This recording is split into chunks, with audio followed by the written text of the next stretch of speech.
कपड़े धोने वाली बहू। शादी के पहले से ही विभा को कपड़े धोने का बड़ा शौक था। कभी नल के नीचे तो कभी तालाब के पास। अरे मेरी नीली वाली लुंगी नहीं दिख रही है। विभा की अम्मा, कहाँ रखी है लुंगी? अरे वो तो विभा ने परसों ही धोकर रखी थी आपकी अलमारी में, देखो वहीं होगी। वो ना मैंने आज धो दी, मुझे लगा कि गंदी हो गई होगी।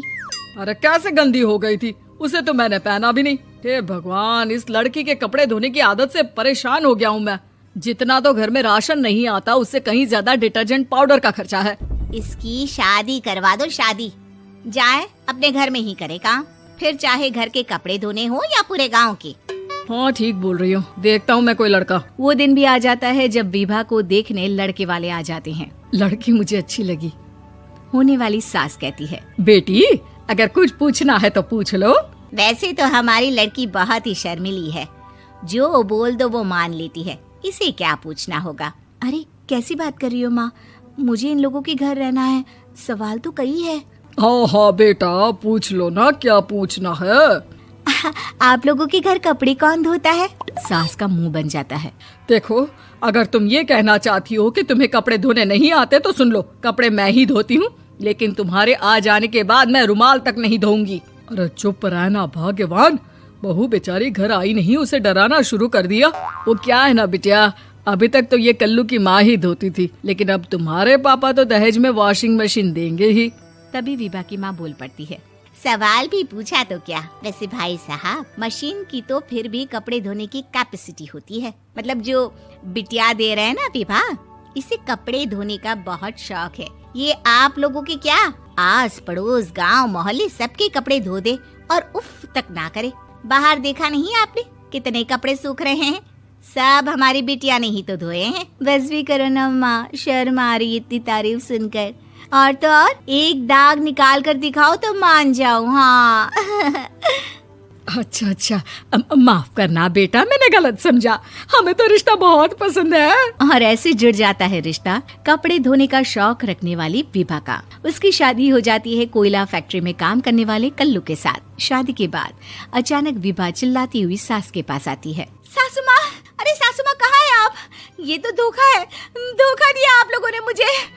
इसे ससुर के चक्कर के बारे में पता चल गया। अरे तो उसमें तुझे क्यों धोखा मिला है? अरे नल में पानी नहीं आता, कपड़े कैसे कब धुलेंगे? अच्छा, तू पानी नहीं आ रहा उसकी बात कर रही है। तो आपने क्या सोचा? कुछ नहीं। अच्छा, तेरी माँ ने कहा था कि कपड़े धोने का शौक है तुझे, याद आया मुझे। शौक बोलकर कपड़े धोने वाले मेरे जुनून को कम ना आके सासू माँ, कपड़ा धोना मेरा गुरूर है। तभी पति भी वहाँ आ जाता है। अभी मैंने इसे सनी देओल की फिल्म दिखाई है, उसी के डायलॉग मार रही है माँ। अच्छा सुन, साफ साफ बता रही हूँ, पानी सुबह 4 से 6 और शाम को 10 से 12 आता है, समझी? विभा टाइमिंग सुनकर हैरान हो जाती है। ये क्या भूतों का मोहल्ला है? सुबह 4 बजे उठकर कौन कपड़े धोता है? 4 बजे टंकी में पानी जाता है, फिर सारा दिन धोना ना, किसने मना किया? अरे कैसी बात कर रही हैं? 200 लीटर की टंकी में कितने कपड़े धो लूंगी मैं? सुबह ही उठ जाऊंगी मैं। अब क्या था, विभा सुबह 4 से लेकर रात के 12 बजे तक कपड़े ही धोती रहती। एक रोज सास पड़ोस से निकलकर कहीं जा रही होती है कि साथ वाली कहती है, हाँ कल्लू की माँ, जरा ये बताओ कि 2 साड़ी है, 2 ब्लाउज और एक पेटीकोट और एक नाड़े वाला लंबा कच्छा। हाँ तो? अरे तो क्या, कितना लोगी धुलाई ये बताओ। धोबन दिख रहे हैं हम क्या? हमारे पति सरकारी नौकरी से अभी रिटायर हुए हैं और बेटा सुपरवाइजर है कोयला फैक्ट्री में। धोबन समझ रखा है हमें? हाय रे कल्लू की अम्मा, माफ कर दो, वो तो मोहल्ले में यही सब बता रहे थे कि तुमने बहू को कपड़ा धुलवाने के काम में लगा दिया है। सास को पड़ोसन की बात सुनकर गुस्सा आ जाता है। वो घर पहुंचती है जहां घर के बाहर ही इतने सारे कपड़े सूख रहे होते हैं जितने कि किसी धोबन के घर पर। अरे ओ कल्लू की दुल्हन, बाहर निकल। माँ जी यहीं आ जाओ, बाथरूम में चादर धो रहे हैं हम। अरे अभी हम धोते हैं, तुमको बाहर निकलो। ये आस पड़ोस वाले बोल रहे हैं कि हम बहू से कपड़े धुलवा कर उसे कपड़ा धोने वाली बना दिए हैं। अरे छोड़ो ना माँ जी, किन लोगों की बातों में आती हो?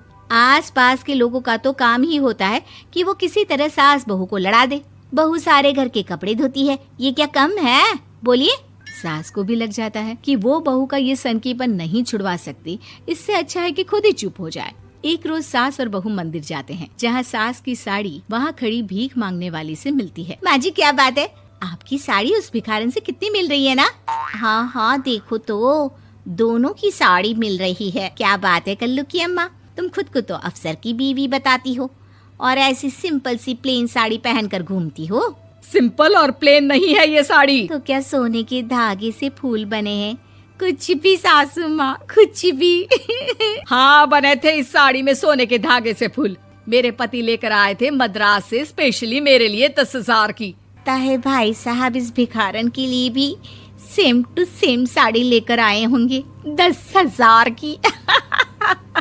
सास उस वक्त तो कुछ नहीं कहती, लेकिन बहू के साथ घर आती है और अलमारी से एल्बम निकाल कर लाती है। ये साड़ी देख रही है, ये वही साड़ी है जिसे मैंने अभी पहना था। इस साड़ी में ये जो चमकदार फूल दिख रहे हैं ना, ये सोने के धागों से काढ़े गए हैं। लेकिन तू लोकल वॉश